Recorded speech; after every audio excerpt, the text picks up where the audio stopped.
আজকে আমি তোমাদের রিয়েল একটা ঘটনা শোনাবো, যেটা আমাদের গ্রামেরই ঘটনা, যে একটা মা কিভাবে 9 মাসের গর্ভের সন্তানকে মেরে ফেলেছিল। হ্যাঁ, একজন মা সবসময় চাইবে যে তার বাচ্চা যেন সুস্থ থাকুক এবং ভালোভাবে যেন উইদাউট কমপ্লিকেশন ডেলিভারিটা হয়ে যায়। কিন্তু মা বাবার কিছু কিছু ভুলের কারণে বাচ্চাগুলো নষ্ট হয়ে যায়। সেক্ষেত্রে কিন্তু ডাক্তারের কোনো কিছু করার থাকে না। তো আমি সেকেন্ড ইয়ারে তখন পড়ি এবং আমি সেই ছুটির জন্য বাড়ি গিয়েছিলাম। তারপরেই আমাদের পাশের গ্রাম থেকে একজন আমার বাবার কাছে আসে এবং বলে যে বাচ্চা নড়াচড়া করছে না, এবং একটা ইউএসজি রিপোর্ট আমাকে দেখালো। সেটা দেখলাম 10 দিন আগেকার, এবং সেখানে লিখে আছে যে আমেরিকার যে কর্ডটা থাকে সেটা বাচ্চার গলায় জড়িয়ে রয়েছে। এরকম একটা মোটামুটি রিপোর্ট দেখলাম। তো সেটা আমি আমার সিনিয়র একটা দাদাকে জিজ্ঞেস করলাম যে দাদা, এরকম একটা কেস আছে, বাচ্চা মুভমেন্ট হচ্ছে না।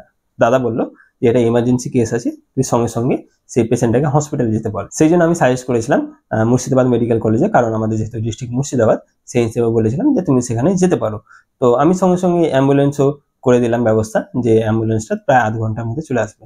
তো সেই সময়তে তিনি আমাকে জানান যে আমি দাঁড়াও, বাড়ি থেকে কনসাল্ট করি, বাড়ি থেকে কনসাল্ট করে তোমাকে জানাচ্ছি। তো বললাম যে ঠিক আছে, তুমি তাড়াতাড়ি 1 ঘন্টার মধ্যে জানালে ভালো হবে। তো আমি অ্যাম্বুলেন্সটা ক্যান্সেল করলাম। তারপরে বাড়ি থেকে এসে ও জানালো যে আর 1-2 দিন দেখবে, তারপরে না হলে কাল বা পরশু দিনের বেলায় নিয়ে যাবে। এবার ফ্যামিলির কথা শুনতে গিয়ে সে বললো যে ঠিক আছে, কাল পর্যন্ত দেখা যাক, তারপরে না হয় যাওয়া যাবে। এরপরে কি হয়েছে যে সকালবেলায় পেটে ব্যথা হচ্ছিল, সেই কারণে সে নার্সিংহোমে ছুটে যায়। সেখানে নার্সিংহোমে ছুটে যাওয়ার পরে সেখানে ইউএসজি করে দেখে যে বাচ্চা মারা গিয়েছে। এবং বাচ্চা মারা গেলে সেটা কিন্তু সিজারিয়ান সেকশনের মাধ্যমে ডেলিভারি হয় না, সেটা নর্মাল ডেলিভারির মাধ্যমেই কিন্তু বাচ্চাটা বের করা হয়।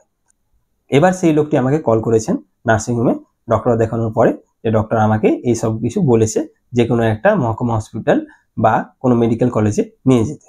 তারপরে তিনি আমাকে বললেন যে তুমি একটু সাহায্য করো, যে মুর্শিদাবাদ মেডিকেল কলেজে নিয়ে যাওয়ার জন্য। তারপরে আমি নিয়ে গেছিলাম এবং সেটা 37 উইকে ছিল, এবং আরো 1 সপ্তাহ থাকার পরে নর্মাল ডেলিভারির মাধ্যমে সে বাচ্চাটা বেরিয়ে এসেছিল। তো এখান থেকে একটাই সতর্কমূলক তোমাদের শিক্ষা নিতে হবে, যে যে কোনো যদি এমার্জেন্সি কেস থাকে, কি এমার্জেন্সি কেস সেগুলো আমি একটা ভিডিওতে তোমাদের বলবো, যে কখন তোমরা বুঝতে পারবে যে তাড়াতাড়ি হসপিটাল যেতে হবে, তাহলে তোমাদের বাচ্চা নষ্ট হবে না, বা তোমরা ডাক্তারদের কাছেও দোষারোপ করতে পারবে না। তো সেগুলো নিয়ে এর পরের ভিডিওগুলোতে আলোচনা করবো। সেই জন্য তোমরা চ্যানেলটাকে সাবস্ক্রাইব করে নিও। ধন্যবাদ ভিডিও দেখার জন্য।